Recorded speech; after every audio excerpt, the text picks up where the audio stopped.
So I've started checking food recalls with roughly the same level of concern that I check the weather, because apparently eating now requires situational awareness. You can't just buy groceries anymore and assume they're going to remain groceries for the entire week. You buy something Monday, put it in the refrigerator, eat half of it Tuesday, and then Thursday your phone shows you an article saying urgent recall. Consumers should immediately discard this product. Well, little late, I already discarded it, just not through the method you're recommending. That's what bothers me about food recalls, because they always seem to happen after you've eaten the thing. I've never been standing in Walmart holding a package of cheese when somebody from the FDA comes sprinting around the corner screaming, "Put it down!" It's always 4 days later when the cheese is gone and now they're asking me to check the lot number. I don't have the lot number. I didn't keep the cheese paperwork. I didn't know cheese had paperwork. I've never looked at a bag of shredded cheddar and thought, I should probably document this transaction in case we're involved in litigation later. And food recalls have become common enough that I'm beginning to wonder if food is actually trying to kill us. Because we've always had dangerous food, but at least dangerous food used to be honest. Raw chicken has never pretended to be safe. You open a package of raw chicken and immediately understand you're handling biological material. Nobody handles raw chicken casually. You don't cut chicken, wipe your hands on your jeans, and continue your afternoon. You clean everything. Cutting board gets clean, knife gets clean, hands get cleaned. Then you look at the counter and think, did the chicken touch that? You don't know. Clean it. Now you're wiping down the refrigerator handle because you vaguely remember opening the refrigerator while preparing the chicken, although you don't remember which hand you used, and 20 minutes later, you sanitized half the kitchen because 2 chicken breasts entered the building. Chicken has terms and conditions. We agreed to them. Hamburger is similar. Eggs have always been under mild investigation. Seafood has a warning system directly built in because of the smell. If somebody tells you, I got sick from gas station sushi, nobody needs additional information. We know what happened. You purchased raw fish beside windshield washer fluid at 11:47 at night. You participated in this. But lettuce? Lettuce is supposed to be one of the good ones. Lettuce is what you eat because you're trying to not die. Nobody has ever lost control of their life and eaten an entire bag of lettuce at 2 in the morning. You don't wake up the next day surrounded by empty romaine containers wondering where everything went wrong. Lettuce is a responsible decision. It's crunchy water with a resume, and yet lettuce keeps getting involved in situations. E. coli, listeria, cyclospora, words you don't want appearing anywhere near the phrase ready to eat. There was a cyclospora outbreak connected to iceberg lettuce that resulted in nearly 2,000 reported illnesses and dozens of hospitalizations because of lettuce, not poisonous mushrooms, not blowfish, not some mysterious berry growing deep in the Amazon that can only be safely prepared by a 94-year-old man whose family has studied the berry for 14 generations. Iceberg lettuce, the stuff restaurants put underneath real food to make the plate look like they tried. And cyclospora doesn't even have the decency to give you a cold illness. One of the main symptoms is diarrhea with frequent bowel movements. You basically boo-boo yourself into a medical emergency. That's humiliating, and frequent bowel movements is medical language doing an enormous amount of work, because frequent can mean a lot of things. I frequently check my email. I frequently lose my keys. If a doctor tells me I'm about to experience frequent bowel movements, I need numbers. Am I canceling dinner or am I canceling Thursday? Because apparently this can become serious enough that dehydration becomes a legitimate concern, which means lettuce can put you in the hospital while making your body evacuate itself. Imagine explaining that to somebody from 800 years ago. This man has battle scars. He's survived famine. He's fought another man with a sword over 6 acres of land. He looks at you lying in the hospital bed and asks what happened, and you just say salad. You tried to make one healthy decision and now you got an IV. Somewhere a cheeseburger is watching this happen thinking, and I'm the problem? At least the cheeseburger was honest. A cheeseburger never claimed it was extending your life. A cheeseburger shows up with beef, cheese, grease, bacon, and a bun and says, you understand what's happening here. Lettuce comes disguised as responsibility. The strange thing is, lettuce actually makes more sense as a dangerous food when you think about how we treat it. It grows outside. Outside is filthy. We've spent thousands of years building houses primarily because outside cannot be trusted. Animals live outside, bugs live outside, dirt is outside, rain comes through the outside. At some point, humanity decided to take something that has spent its entire life touching the outside, bring it into the kitchen, run cold water over it for 11 seconds, and eat it raw. That's the safety procedure. Beef gets fire, pork gets fire. Human beings discovered fire hundreds of thousands of years ago and eventually realized this was extremely useful for making food safer. Then lettuce showed up and we said water ought to do it. Not even hot water, cold water. We give lettuce a little shower. Sometimes we put it in a salad spinner afterward, which doesn't make it cleaner, but it makes us feel involved. And then there are bags labeled tripled washed. That's an enormous amount of trust. Some company somewhere washed this lettuce for me. Who? I don't know. How? Couldn't tell you. But they washed it 3 times, which apparently is the number where washing becomes trustworthy. Once washed sounds careless. Twice washed sounds responsible. 3 washes sounds like this lettuce has been through decontamination. 4 washes would make me nervous again. Why did you need 4? What happened to this lettuce? And grocery shopping has slowly become less like shopping and more like forensic investigation. Every package has a lot number, establishment number, production code, sell by date, use by date, best by date, and some tiny sequence of numbers printed sideways underneath the barcode. I used to think those numbers were decoration. They're not. That's the food's serial number. That's how they identify after the incident. You'll read the recall notice saying, consumers should check products with lot code 7H42B through 7H57D, manufactured between 3:14 and 5:26 p.m. at establishment 218. Now I'm standing in my kitchen interrogating spinach. Where were you on March 14th? The spinach isn't talking. We've also spent decades dividing food into good food and bad food. Salad good, pizza bad, apple good, french fries bad. But bacteria don't recognize our nutritional hierarchy. E. coli isn't sitting on spinach saying, whoa guys, these people are trying to better themselves. No, the bacteria does not respect your journey. You can spend $12 building the healthiest salad you've ever eaten. Spinach, lettuce, tomatoes, cucumbers, grilled chicken, maybe sprouts if you completely surrendered your desire for joy. And every ingredient in that bowl has its own separate criminal history. Then you put ranch on it, which is the only part you trusted. Meanwhile, there's a frozen pizza sitting at home at 0 degrees waiting patiently to be blasted at 425 for 18 minutes. The pizza has a security system. The salad is just out there raw, living dangerously. And that's when you realize almost everything about adulthood is risk management. Driving is risk management, money is risk management, relationships are risk management. Apparently sandwiches are risk management. You aren't choosing completely safe food anymore. You're standing in front of the refrigerator deciding which item currently has the cleanest record. Cheese gets recalled, eggs get recalled, meat gets recalled, vegetables get recalled, frozen foods get recalled. Sometimes a product gets recalled because of another ingredient inside it was recalled, which means food can apparently become an accomplice. The macaroni didn't do anything, it knew the cheese, and that's enough. Underneath the joke, foodborne illness is genuinely serious. Every year in the US, millions of people get sick, more than 100,000 are hospitalized, and thousands die from foodborne illnesses.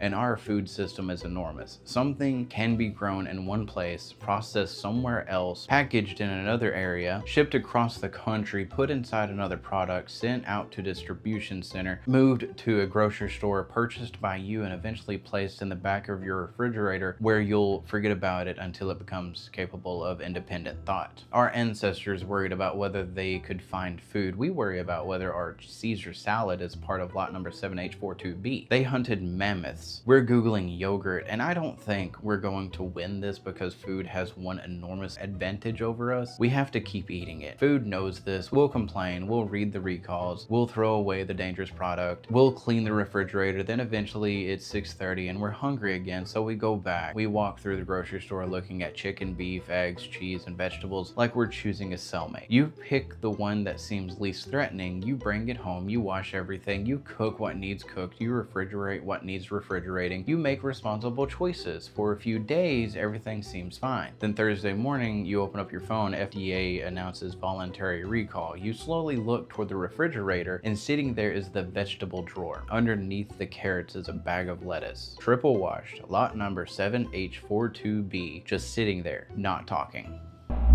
Thanks for watching. If you enjoyed whatever that was, there's plenty more where it came from. If that sounds like something you'd like to see again, consider subscribing. It lets YouTube know there's at least one other person who understands what's going on here.